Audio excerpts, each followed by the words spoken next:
Hi, this is Lori Rizzo and I'm back again with week 2, lesson 2 of Whippet Puppy Training. And we're continuing our discussion on jumping. And we're talking about how we can decrease our puppy's jumping. Now in the last video I spoke about 3 different kinds of contributing factors to jumping. The first one was excitability. When your puppy is more excited, he's more likely to jump. Second, there's a trigger zone for jumping. And what you'll find is when your puppy comes within a certain distance, and especially if you're making eye contact, that triggers him to want to jump. And you'll tell that trigger zone by, as you approach him, he's raising his head and his eyes to look at you, he's shifting his weight to his rear end, and he's thinking about jumping. And you need to kind of know that because it's always best to intervene before he jumps rather than after he jumps. And then the third is reinforcement. How is jumping reinforced? It's eye contact, because when they jump, they look up at you, and you're making eye contact usually to say no, or to kind of press them down, or to respond to their jump. And also physical touch. You're touching them here, and even if you think it's negative in the fact that you're pushing them down or something, most likely it's not punishment, because if it were punishment, they wouldn't do it again. And as a reminder, is I don't like using physical punishment, raising the knee, kicking them, stepping on them, pressing, pushing them off really fast, because you're more likely to hurt your puppy and your relationship with your puppy. So we don't discuss that as far as our puppy training for jumping. So getting back to jumping, how do we work with jumping? First approach, manage the jump. First piece, manage excitability. How do you manage excitability? When does the dog jump? Usually when you first come home, right? It's a greeting behavior. He's excited. You've been gone all day. You've been gone maybe part of the day, but you've been gone and now you're here and life is wonderful and he's excited to see you. So excitability. You want to decrease the excitability. So how do you do that? Tone down your greetings. When you first come home, you don't want to, number one, raise your voice. Oh, hi puppies, I'm happy, I'm glad you're here. Okay, even though you want them to be loyal to you and love you to death, you don't want to do that when you first come home, because it really shows a contrast between when you're gone and when you're home, and it also contributes to separation anxiety. So tone down the voice, tone down the movements. When you first come in the house, you are calm. If you're opening up a kennel or a crate or a room where your dog was, or you're coming in the front door, you want to manage the excitability by not doing it until he's less excited. What does that sound like? For example, when you first open the door when you get home, think about how you can kind of stop reinforcing excitability. And that's sometimes called negative punishment. But what you do is you take away the reward.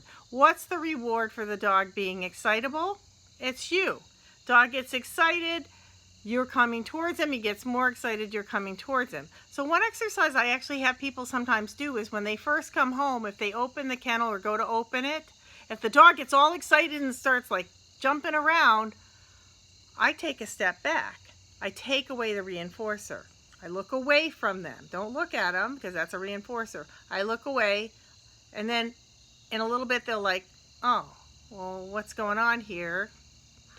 And then when you see them calm, give them a little bit of praise. Then you go to open the crate or open the door. Start to open it. If they get real excited, close it. Wait until you hear them calm down a little bit. Maybe whine a little bit less. Open, close. And this is actually an exercise that you can teach. So you can actually teach a dog to be less excitable or calm by doing that. Now, some of you are going to say, well, gosh, I'd sit there for like 30 minutes and I got to get on with life. I got to do dinner. So that is one thing that sometimes you got to teach a little bit separately. But for right now, what I will tell you is tone down your greetings. Try to be a little bit calmer when you're home. The other thing is managing the actual behavior. Like, don't allow that trigger zone to happen. So how do I do that? Well, when I first let my puppies out, what I'll do is they're all excited and they're jumping around, and I actually have them kind of in a kennel right now because I'm having fence work done and I don't want them to get loose.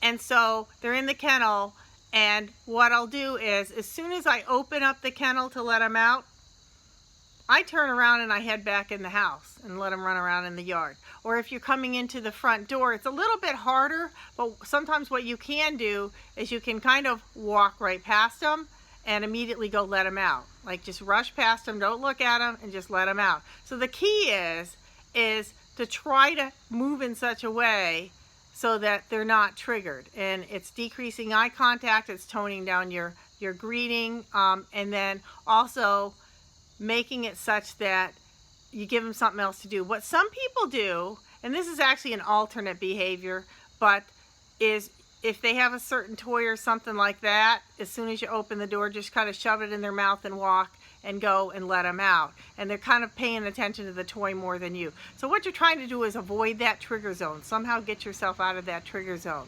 And if I have children, I use baby gates. Okay, baby gates are very, very helpful to help keep kids out of that trigger zone.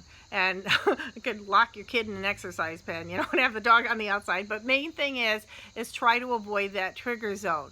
Another thing that I do is physically manage or prevent my dog from jumping in the first place by actually putting them on a leash as soon as I come home.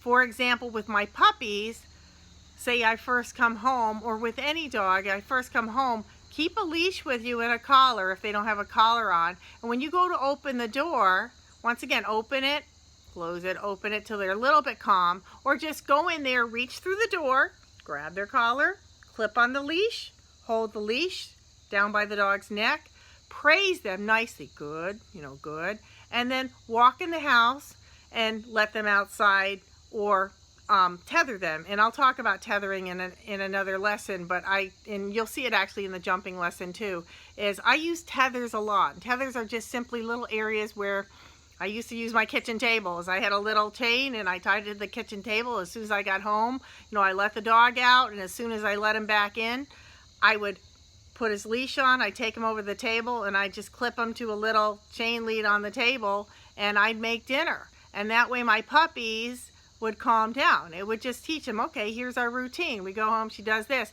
And during that entire time, he didn't have the chance to jump because I had him on a leash the entire time. And so, with some of you, that's what you're going to have to do. If you really want a dog that doesn't jump when you first come home, is sometimes physically you're going to have to do something to manage that. So those are a couple of ideas as far as the excitability and trying to actually manage the behavior. Once again, less excitable, tone down greetings, don't make eye contact, immediately let them out and get them where they're going, go open another door. And that's another thing I'll do sometimes, is if you let them out and immediately let them outside in the backyard, say, open up that door to the backyard so that the minute you let them out of, say, the crate, and they know where it is, immediately, you know, they see the doors open, they'll go for the door rather than you most of the time. So think about that. Think about how you can manage it so that they're actually, you've got them doing something else until they've got 5 or 6 or 10 minutes to calm down, and you take yourself out of the equation for that amount of time. So low, you know, keep your greetings down. So that's managing, or possibly, you know, managing jumping and keeping them out of that trigger zone as much as you can by either holding them on a leash or being out of the way. Another thing that you can do is you can do what's called negative punishment. And once again, negative punishment is taking away, well, actually I didn't explain it. Negative punishment is taking away something that normally reinforces your dog, which is the eye contact and the touch. So it's kind of hard to do that if your puppy's loose. But what I will sometimes do is, if I have a puppy that's coming up to me and I think they're gonna jump, a lot of times what I will do is I will not knee them, but what I will do is I'll lift one leg and turn my hip. And the way I do it is, I'll show you. Okay, is I'm right here, and if the puppy's coming toward me and I can see he's gonna jump, I will just take a step, I'll lift the leg a little bit and turn my hip so that even if he does jump, he's not really jumping straight on me and he's not getting the eye contact. I look away and I walk right past the puppy. So it's just a way of just kind of circumventing the behavior and trying to take away that eye contact that he sees. Now he might get the touch if he gets up here, but usually what I'll do is I'll do that. The other thing that I do is sometimes I will, if they're coming up to me and I see they're gonna jump, is I'll actually reach down and just put my hands on their shoulder like that, or on their collar, and I'll greet them and pat them and talk to them until I see they're a little bit calm. And then I'll take one hand on the collar and I'll walk over and do something else. So they don't really get the opportunity as much, but I'm also, what I'm doing is I'm not allowing them to get that reinforcement by making that contact here. Now they are having touch here, but they're not getting reinforced for jumping. They're getting reinforced for sitting or whatever they're doing. So you'll see a lot of people do that. We'll talk about that with what we call intermittent,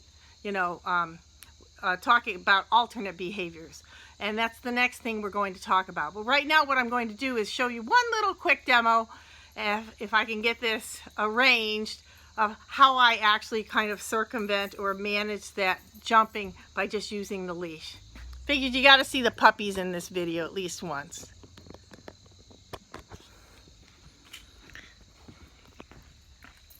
So here's my little puppy run. And you will see, you'll watch me as I go and let one of the puppies out. So what I've got,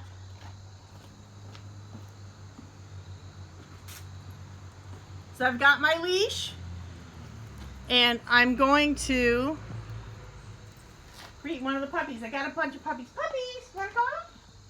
You want to go? Now here's a puppy that's thinking about jumping, you can tell. Oh, she's really thinking about jumping. So I'm right here, and oh, she doesn't have a collar on. Come on, Queenie. I'm going to stop her right here. The other two have collars on, so I could demo. Put her here. Okay, Queenie, come on. And then I'm just going to go ahead and take her in the house. But I got her in a leash, and she never had the opportunity to jump.